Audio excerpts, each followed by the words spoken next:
Hi എല്ലാവർക്കും നമസ്കാരം. നമ്മുടെ പുതിയൊരു വ്ളോഗിലേക്ക് എല്ലാവർക്കും സ്വാഗതം.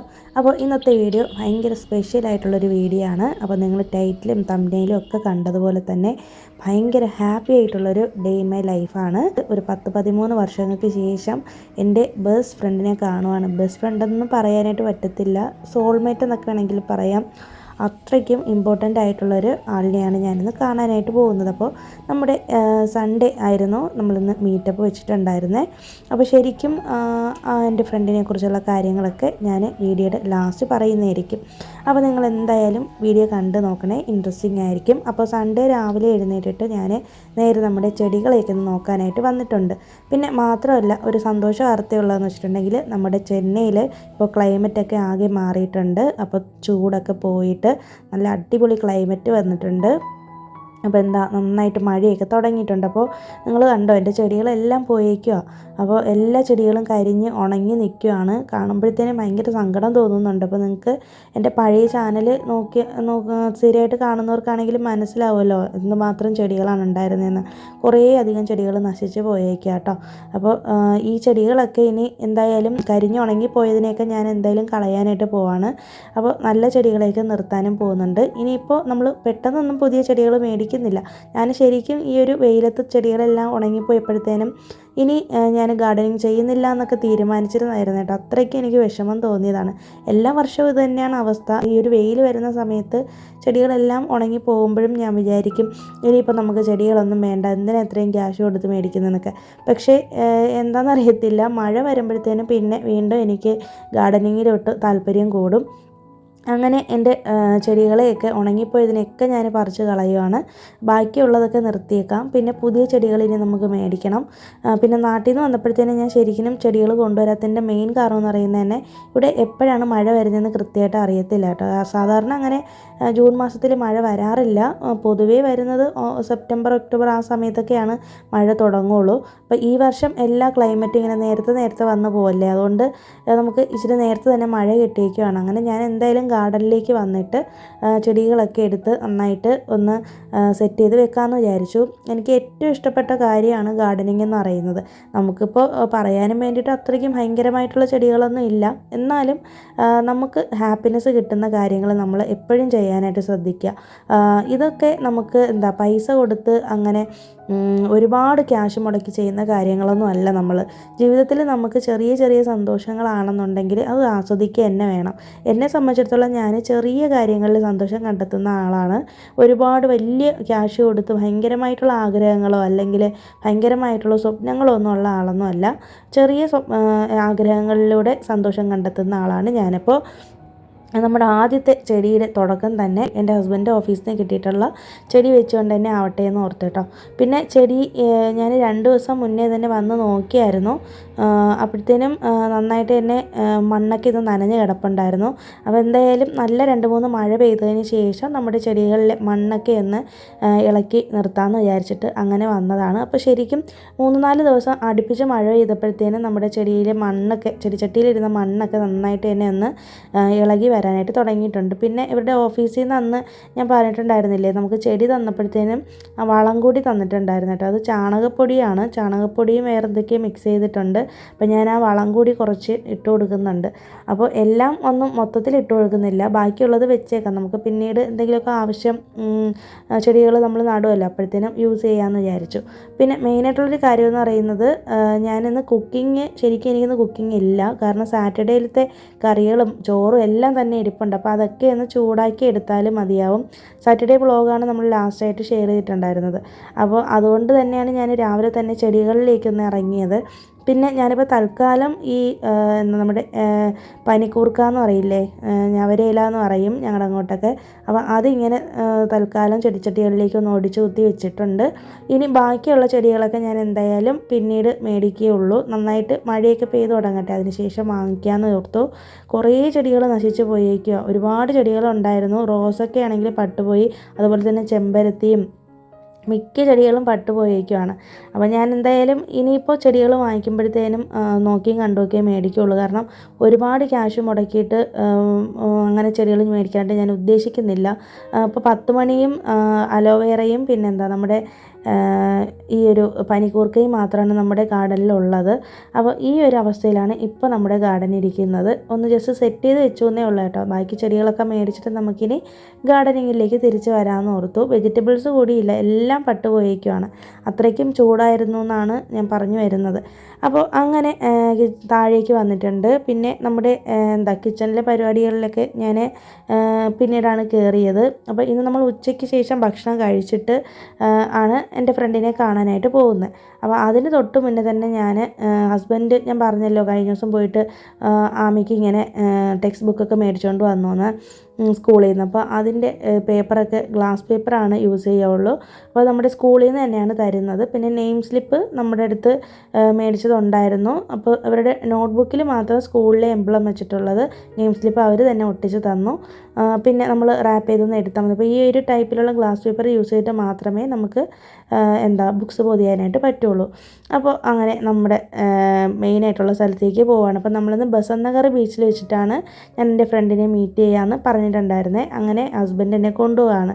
അപ്പോൾ ഞങ്ങൾ ഭക്ഷണമൊക്കെ കഴിച്ചിട്ടാണ് പോയത്, ചോറൊക്കെ കഴിച്ചിട്ടാണ് പോയത്. അപ്പോൾ ഞാൻ ഈ ഒരു ഡ്രസ്സാണ് ഇന്ന് ഇട്ടുകൊണ്ട് പോകുന്നത്. അപ്പം അവളെ കുറിച്ച് പറയുകയാണെങ്കിൽ ഒരുപാട് പറയാനുണ്ട്. അപ്പോൾ ഞാൻ എൻ്റെ ലൈഫിൽ കണ്ടതിൽ വെച്ച് ഏറ്റവും സ്ട്രോങ് ആയിട്ടുള്ളൊരു ഒരാളാണ് എൻ്റെ ഈ ബെസ്റ്റ് ഫ്രണ്ട് എന്ന് പറയുന്നത്. അപ്പോൾ പുള്ളിക്കാരത്തിൻ്റെ പേര് അഞ്ജു എന്നാണ്. അപ്പോൾ ഇതിന് മുന്നേ നമ്മൾ കുറച്ച് ദിവസം മുന്നേ വേറൊരു വ്ളോഗ് ഇട്ടിട്ടുണ്ടായിരുന്നില്ലേ, നാട്ടിൽ പോയപ്പോഴത്തേനും ഞാൻ എൻ്റെ ബെസ്റ്റ് ഫ്രണ്ടിനെ കണ്ടു എന്ന്. അപ്പോൾ അവളുടെ പേര് സൂര്യ എന്നാണ്. അപ്പോൾ ഞാൻ ഈ അഞ്ജു, സൂര്യ ഞങ്ങളെല്ലാവരും കോളേജിലാണ് ഒരുമിച്ച് പഠിച്ചത്. അപ്പോൾ ശരിക്കും ഞങ്ങൾക്ക് എല്ലാവർക്കും പരസ്പരം അറിയാമെങ്കിലും ഇതിൽ ഏറ്റവും വലിയ ട്വിസ്റ്റ് എന്ന് പറയുന്നത് കോളേജിൽ പഠിക്കുന്ന സമയത്ത് അത്രയ്ക്ക് ഞാൻ അവരോട് രണ്ടുപേരോടും അധികം അങ്ങനെ സംസാരിച്ചിട്ടില്ല. അഞ്ജു എന്ന് പറയുന്ന പുള്ളിക്കാരത്തി തൊട്ട് പുറകിലാണ് എൻ്റെ കോളേജിൽ എൻ്റെ തൊട്ട് പുറകിലത്തെ ബെഞ്ചിലാണ് ഇരിക്കുന്നത്. പക്ഷേ ഭയങ്കരമായിട്ടുള്ള അങ്ങനെ കമ്പനിയോ അല്ലെങ്കിൽ ഭയങ്കര ഫ്രണ്ട്ഷിപ്പോ കാര്യങ്ങളോ ഒന്നുമില്ലായിരുന്നു. ജസ്റ്റ് ഹായ് ബൈ ആ ഒരു ഫ്രണ്ട്ഷിപ്പായിരുന്നു. പക്ഷേ ശരിക്കും അതാണ് പറയുന്നത്, നമ്മുടെ ലൈഫിൽ എന്ത് നടക്കും എന്നുള്ളത് ഒന്നും തന്നെ നമുക്ക് പ്രെഡിക്റ്റ് ചെയ്യാനായിട്ട് പറ്റത്തില്ലല്ലേ. ഇപ്പോൾ ഇത്രയും നല്ലൊരു ബെസ്റ്റ് ഫ്രണ്ടായിട്ട് മാറിയത് ഈ എൻ്റെ ഒരു മാരേജ് കഴിഞ്ഞതിന് ശേഷമാണ്. ഒരു 5 വർഷത്തോളമായിട്ട് ഞാനും അഞ്ജുവും തമ്മിലുള്ള ആ ഒരു ഫ്രണ്ട്ഷിപ്പിൻ്റെ ആ ഒരു ആഴം കൂടിയിട്ട്. അപ്പോൾ കുറേ അധികം പ്രശ്നങ്ങളും സങ്കടങ്ങളും ഒക്കെ തരണം ചെയ്ത് ഭയങ്കര വലിയൊരു ഒരു പോസിറ്റീവായിട്ടുള്ളൊരു ഇതിലാണ് അഞ്ജു ഇപ്പം നിൽക്കുന്നത്. എനിക്ക് ഏറ്റവും കൂടുതൽ സന്തോഷം തോന്നുന്ന ഒരു കാര്യം എന്ന് വെച്ചിട്ടുണ്ടെങ്കിൽ നമ്മുടെ ലൈഫിൽ അത്രയ്ക്കും വാല്യൂ തരുന്ന നമ്മുടെ ഫ്രണ്ടിനെ കാണാനായിട്ട് പറ്റുമല്ലോ. ആ ഒരു ഇതിൽ ഞാൻ ഭയങ്കര എക്സൈറ്റ്മെൻറ്റ് മാത്രമല്ല, എനിക്ക് ഭയങ്കര ടെൻഷനും ഉണ്ടായിരുന്നു. ഞാൻ നിങ്ങളോട് മുന്നേയും പറഞ്ഞിട്ടുള്ളതാണല്ലോ, എനിക്കങ്ങനെ ആൾക്കാരെ ഫേസ് ചെയ്യാനൊക്കെ ഭയങ്കര ഒരു ഇതുള്ള ഒരാളാണ്. അപ്പോൾ എൻ്റെ ഫ്രണ്ട് ആയിരുന്നിട്ടും കൂടി, അത്രയും ബെസ്റ്റ് ഫ്രണ്ട് ആയിരുന്നിട്ടും കൂടി എനിക്ക് ഭയങ്കരമായിട്ട് ടെൻഷനൊക്കെ ഉണ്ടായിരുന്നു. ശരിക്കും ഞങ്ങളിന്ന് കാണാൻ പറ്റുമെന്ന് പോലും വിചാരിച്ചിരുന്നില്ല കേട്ടോ. അപ്പോൾ പുള്ളിക്കാരത്തി ഇവിടെ ഒരു എക്സാമിന് വേണ്ടിയിട്ട് വന്നതാണ്. അപ്പോൾ ഞങ്ങളുടെ വീട്ടിലേക്ക് വരാനാണെങ്കിൽ ഒത്തിരി ദൂരമുണ്ട്. അപ്പോൾ ഏറ്റവും എളുപ്പമുള്ളതെന്ന് പറയുന്നത് ഈ ബീച്ചിൽ വരാനാണ്. അപ്പോൾ മറീന ബീച്ചിൻ്റെ അങ്ങോട്ടേക്കാണ് ഇവർ റൂം എടുത്തേക്കുന്നത്. അപ്പോൾ ആ ഒരു ഭാഗത്ത് പോകുന്നതിനേക്കാളും നമ്മുടെ ബസന്ത് നഗർ ബീച്ച് കുറച്ചും കൂടി നല്ലതാണല്ലോ ആംബിയൻസൊക്കെ. പിന്നെ മാത്രമല്ല നമ്മുടെ ഈ ഒരു നമ്മുടെ ഫാമിലി ആയിട്ടൊക്കെ വരാനായിട്ട് പറ്റിയ ബെസ്റ്റ് ബീച്ചാണ് ചെന്നൈയിലെ മറീന ബീച്ചിനേക്കാളും ബെസ്റ്റാണ്. അപ്പോൾ പുള്ളിക്കാരത്തിൻ്റെ കൂടെ വേറെ 2-3 ഫ്രണ്ട്സൊക്കെ ഉണ്ടായിരുന്നു. അപ്പോൾ അവരും ഞങ്ങളും എല്ലാവരും കൂടി കുറച്ച് നേരം ഒന്ന് കാര്യമൊക്കെ പറഞ്ഞു തന്നിട്ട് അവളുടെ ഫ്രണ്ട്സൊക്കെ അങ്ങ് പോയി.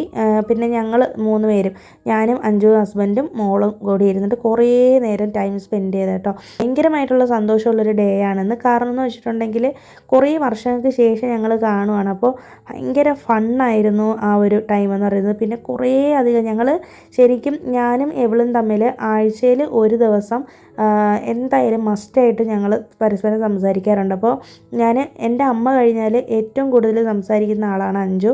അതുപോലെ തന്നെ സൂര്യയും. ഏറ്റവും കൂടുതൽ എന്നെ മനസ്സിലാക്കിയിട്ടുള്ളതും ഞാൻ മനസ്സിലാക്കിയിട്ടുള്ളതും അഞ്ജുവിനെയാണ്, അതുപോലെ തന്നെ സൂര്യയാണ്. അപ്പോൾ അഞ്ജുവിൻ്റെ പേര് പറയുമ്പോൾ സൂര്യയുടെ പേരും പറയേണ്ടിയിരിക്കുന്നുണ്ട്.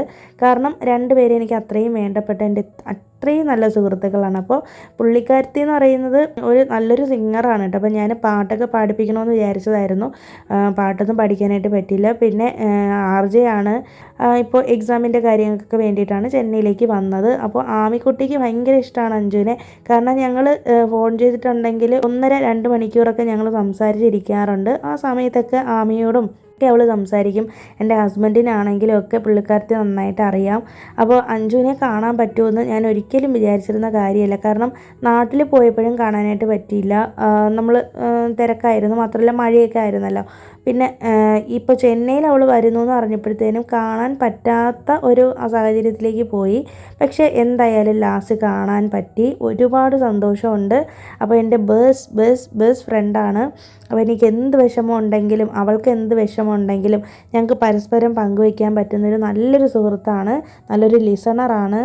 ശരിക്കും ഞാൻ ഇത്രത്തോളം ഒന്നും അങ്ങനെ മേക്കപ്പ് ചെയ്യുകയോ അല്ലെങ്കിൽ എൻ്റെ ഡ്രസ്സിങ്ങിൽ ശ്രദ്ധിക്കുകയോ ഒന്നും ചെയ്യാത്ത ഒരാളായിരുന്നു കേട്ടോ. അപ്പോൾ എന്നെ ഏറ്റവും കൂടുതൽ ഫോഴ്സ് ചെയ്ത് എന്നെ ഭയങ്കരമായിട്ട് മോട്ടിവേറ്റ് ചെയ്ത് എൻ്റെ രൂപത്തിൽ പോലും മാറ്റങ്ങൾ വരുത്താനായിട്ട് എന്നെ ഏറ്റവും കൂടുതൽ സജസ്റ്റ് ചെയ്തിട്ടുള്ള, എന്നെ ഏറ്റവും കൂടുതൽ മോട്ടിവേറ്റ് ചെയ്തിട്ടുള്ളൊരു ഫ്രണ്ടാണ് അഞ്ജു എന്ന് പറയുന്നത്. അപ്പോൾ നമ്മളിൽ നല്ല മാറ്റങ്ങൾ കൊണ്ടുവരുന്ന നല്ല സുഹൃത്തുക്കളെ നമ്മളെപ്പോഴും നെഞ്ചോട് ചേർത്ത് തന്നെ പിടിക്കണം. അപ്പോൾ പലരും എനിക്ക് തോന്നുന്നത് മിക്കവാറുമുള്ള ആളുകളും അങ്ങനെ നമ്മൾ നന്നായി കാണണമെന്നോ അല്ലെങ്കിൽ നമ്മൾ നന്നായിരിക്കണമെന്നോ ആഗ്രഹിക്കാത്ത സുഹൃത്തുക്കളാണെങ്കിലും ബന്ധുക്കളാണെങ്കിലും ഒക്കെ. പക്ഷേ എന്നെ സംബന്ധിച്ചിടത്തോളം എനിക്ക് കിട്ടിയ ഏറ്റവും നല്ല ബെസ്റ്റായിട്ടുള്ള എൻ്റെ ലൈഫിൽ തന്നെ എനിക്ക് ഒരിക്കലും കളയാൻ പറ്റാത്ത 2 പേരാണ് സൂര്യ, അഞ്ജു എന്ന് പറയുന്നത്.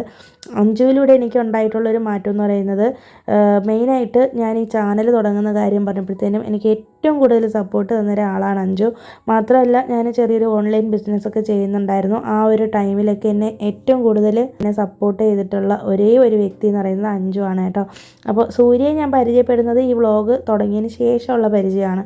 പക്ഷേ അഞ്ജു എന്ന വ്യക്തി എന്നെ ഏറ്റവും കൂടുതൽ എന്നെ സ്വാധീനിച്ചിട്ടുള്ള ഒരാളാണ്. അപ്പോൾ ഞാൻ ഇന്ന് നിങ്ങളോട് ഇത്രയും നന്നായിട്ട് സംസാരിക്കുന്നുണ്ടെങ്കിൽ, അല്ലെങ്കിൽ ഞാൻ ഇത്രയും നന്നായിട്ട് ക്യാമറയുടെ മുന്നിൽ വന്ന് നിന്ന് എൻ്റെ ഫേസൊക്കെ കാണിച്ചിട്ട് സംസാരിക്കുന്നുണ്ടെങ്കിൽ അതിൻ്റെ ഏറ്റവും വലിയ ക്രെഡിറ്റ് എന്ന് പറയുന്നത് അഞ്ജുവിന് തന്നെയാണ്. അപ്പോൾ നമ്മളിലുണ്ടാകുന്ന ചെറിയ ചെറിയ മാറ്റങ്ങൾ വലിയ മാറ്റങ്ങളിലേക്ക് അത് വഴിതെളിയിക്കും. അതിന് ഏറ്റവും കൂടുതൽ വേണ്ടത് നല്ലൊരു സപ്പോർട്ടായിട്ടുള്ളൊരു ഫ്രണ്ടാണ്. പിന്നെ എടുത്തു പറയേണ്ട ഒരു കാര്യം എന്ന് പറയുന്നത് ഹസ്ബൻഡിൻ്റെ കാര്യമാണ്. അപ്പോൾ ഇവളിങ്ങനെ വരുന്നുണ്ടെന്ന് പറഞ്ഞപ്പോഴത്തേനും എന്നെ കൊണ്ടുവരാനായിട്ട് ഏറ്റവും കൂടുതൽ മുന്നിൽ നിന്ന ആളും ഹസ്ബൻഡ് തന്നെയാണ്. അപ്പോൾ പുള്ളിയുടെ ഒരു സപ്പോർട്ടില്ലെങ്കിൽ ഒരിക്കലും എനിക്ക് അവളെ കാണാനോ ഒന്നും പറ്റത്തില്ല. അപ്പോൾ നമ്മൾ മാരേജ് കഴിഞ്ഞതിന് ശേഷം നമ്മളെ അത്രയും മനസ്സിലാക്കുന്ന, അല്ലെങ്കിൽ നമ്മളെ അത്രയും സപ്പോർട്ട് ചെയ്യുന്നൊരു ഹസ്ബൻഡും കൂടെ നമുക്ക് ഉണ്ടായിരിക്കണം. എന്നാലാണ് നമ്മളിങ്ങനെ ഫാമിലി ആയിട്ടൊക്കെ ജീവിക്കുമ്പോഴത്തേനും നമുക്ക് ഇതുപോലുള്ള കാര്യങ്ങളൊക്കെ പോകാനൊക്കെ പറ്റുള്ളൂ അല്ലേ. അപ്പോൾ ഇന്നത്തെ ദിവസം ഭയങ്കര ബ്ലെസ്ഡായിട്ട് എനിക്ക് തോന്നി. അപ്പോൾ നിങ്ങൾ എല്ലാവരും നമ്മുടെ അഞ്ജുവിന് വേണ്ടിയിട്ട് പ്രാർത്ഥിക്കണം. അപ്പോൾ ഈ പുള്ളിക്കാരത്തിയെ ഞാൻ നിങ്ങൾക്ക് പരിചയപ്പെടുത്തിയിരിക്കുകയാണ്. അപ്പോൾ ഞങ്ങൾ അവിടെ കുറച്ച് നേരം സംസാരിച്ചൊക്കെ ഇരുന്നു. കുറേയധികം തമാശകളും കാര്യങ്ങളും ഒക്കെ പറഞ്ഞു. പിന്നെ കുറച്ച് നേരം അവിടേക്ക് നിന്ന് നടന്നു. പിന്നെ ഞങ്ങൾ വലുതായിട്ടൊന്നും കഴിച്ചിട്ടുണ്ടായിരുന്നില്ല. അവിടെ നിന്ന് ഒരു ഗോലി സോഡ മാത്രമേ ഞങ്ങൾ അവിടെ നിന്ന് മേടിച്ചത് കേട്ടോ. അത് കുടിച്ചിട്ട് നേരെ അവളുടെ റൂമിലേക്ക് ജസ്റ്റ് ഒന്ന് പോയിട്ട് ഞങ്ങൾ പെട്ടെന്ന് തന്നെ അവിടെ നിന്ന് ഇറങ്ങണത്. നൈറ്റ് ഒരു 7 മണിയായപ്പോഴത്തേനാണ് ഞങ്ങൾ അവിടെ നിന്ന് ഇറങ്ങിയത്. കുറേ നേരം നിന്നായിരുന്നു. ഞങ്ങൾ കാത്തിരുന്ന് കണ്ടതല്ലേ. അപ്പോൾ അതിൻ്റെ ആ ഒരു ഇതിന് വേണ്ടിയിട്ട് ഞങ്ങൾ കുറച്ച് നേരം തന്നെ അധികം അവിടെ സ്പെൻഡ് ചെയ്യുകയാണ് ചെയ്തത്. അപ്പോൾ അത് കഴിഞ്ഞിട്ട് ഞങ്ങൾ നേരെ വീട്ടിലേക്ക് പോയി. വീടെത്തിയപ്പോഴത്തേനും ഒരു 9 മണിയൊക്കെ ആയി. ഒരുപാട് ലേറ്റായിട്ടാണ് എത്തിയത്. കാരണം ഞാൻ പറഞ്ഞല്ലോ, ഞങ്ങളുടെ വീട്ടിൽ നിന്ന് ബസന്ത് നഗറിലേക്ക് വരാനായിട്ട് നല്ല ദൂരമുണ്ട്. അവളെ ഞങ്ങൾ റൂമിലാക്കിയിട്ടാണ് ഞങ്ങൾ വീട്ടിലേക്ക് പോയത്. അപ്പോൾ ഇത്രയൊക്കെയുള്ള ഇന്നത്തെ വീഡിയോയിലെ വിശേഷങ്ങൾ. പുതിയൊരു വീഡിയോ ആയിട്ട് നമുക്ക് വീണ്ടും കാണാം. അതുവരേക്കും എല്ലാവർക്കും ബൈ. Thanks for watching.